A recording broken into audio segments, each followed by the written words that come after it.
Bonjour Saint-Just et bonjour à tous. On se retrouve pour cette nouvelle pensée du jour où ce matin nous voulons nous remémorer la avant-dernière journée de Jésus-Christ durant son ministère terrestre sur la terre des vivants. Journée où il va se passer pas mal de choses.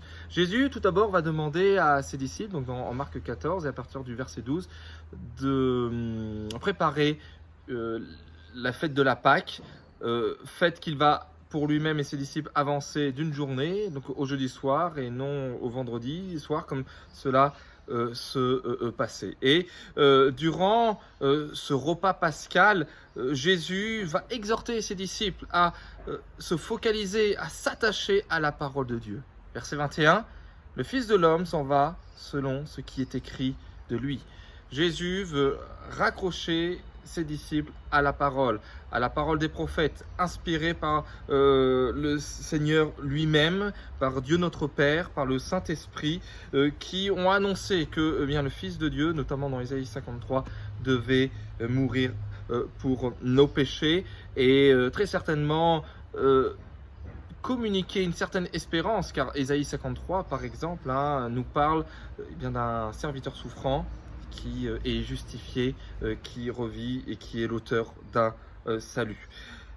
Moment solennel également de ce repas où Jésus va instituer ce mémorial qu'est la Sainte Seine, où il va partager le pain, partager le vin, finalement signifier à ses disciples que le salut qu'il s'apprête à accomplir n'est pas un salut gratuit, mais que le Seigneur a payé le prix fort. Après avoir chanté les psaumes du Hallel, Jésus va aller au jardin de Gethsémani et va chercher d'une manière ultime et solennelle la présence de son Père Céleste dans ses prières qui sont bien connues, que si cette coupe, dira le Seigneur, puisse s'éloigner de lui, cela puisse se faire, toutefois, non pas ce que je veux, mais ce que tu veux. Et Luc, au chapitre 22, verset 44, rajoute que, étant en agonie, il priait plus instamment et sa sueur devint comme des grumeaux de sang qui tombaient à terre. Et frères et sœurs, Jésus-Christ nous montre la voie, alors que nous pouvons traverser des épreuves alors mineures par rapport à celles que traverse notre Sauveur. Le réflexe qui nous est montré est la prière. Et combien il est bon pour le disciple de Jésus-Christ, pour l'homme en tout temps, d'avoir ce réflexe de la prière. Et alors que nous sommes en tentation, alors que nous pouvons traverser une vallée d'agonie, de pouvoir prier plus instamment.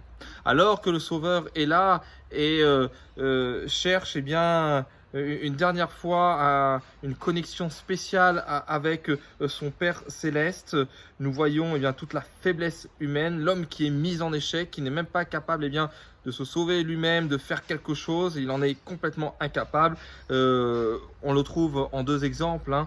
Le premier, c'est les trois disciples qui sont là et qui sont censés prier pour Jésus-Christ, prier avec lui, l'encourager, et finalement qui s'encouragent plutôt à dormir.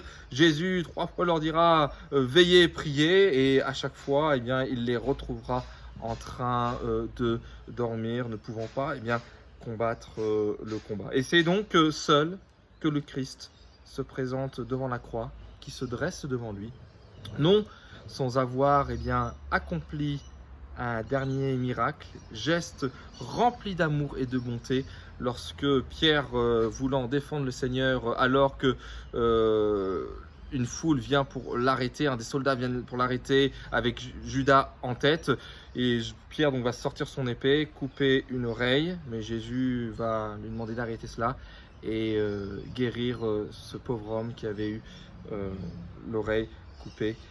Un bel exemple de ce que c'est que aimer ses ennemis. Que Dieu vous garde et vous enrichisse dans cette journée. À demain.